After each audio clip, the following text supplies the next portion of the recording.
some difficult days ahead. But it really doesn't matter with me now, because I've been to the mountaintop.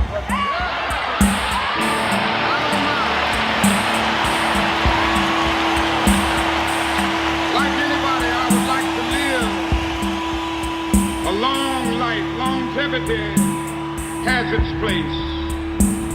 But I'm not concerned about that now. I just want to do God's will. And He's allowed me to go up to the mountain. And I've looked over and I've seen the promised land. I may not get there with you, but I want you to know tonight that we as a people will get to the promised land.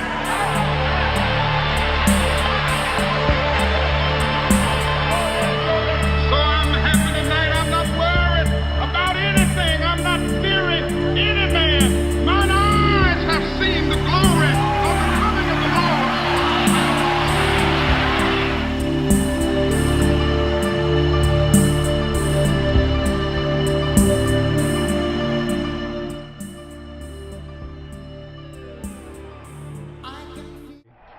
Today we think of the fact that everybody was on board and they were crazy about Martin Luther King, and that simply wasn't true. When he came out against the war in Vietnam, very close friends abandoned him. There were so many death threats against Martin Luther King's life. At one point he said, "Just don't tell me about them. I don't want to hear it anymore." There was so many. Well, I don't know what will happen now, but it really doesn't matter with me now, because I've been to the mountaintop. The speech we know as the mountaintop speech almost didn't take place. There were tornado warnings that night. It was raining and thundering and lightning. He started speaking from his heart.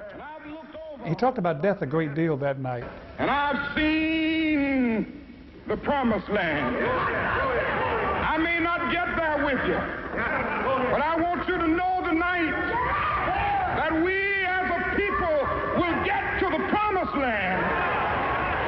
By the time he got through, we were on our feet. Grown men were crying. We didn't know why we were crying. We had no way of knowing that would be the last speech of his life. About 5:45, we walked on the balcony. I turned and walked toward the stairs. I got about 5 steps. Kapow! The shot rang out. I looked back. He had been knocked from the railing back onto the floor. Blood was everywhere. We waited and we waited. And finally the word came that we lost him. We lost him. I had no words then, 40 years ago, to express what I felt. 40 years later, I still have no words to express how I felt. Yes, you can kill the dreamer, but no, you absolutely cannot kill the dream. And so the dream remains alive and well with us.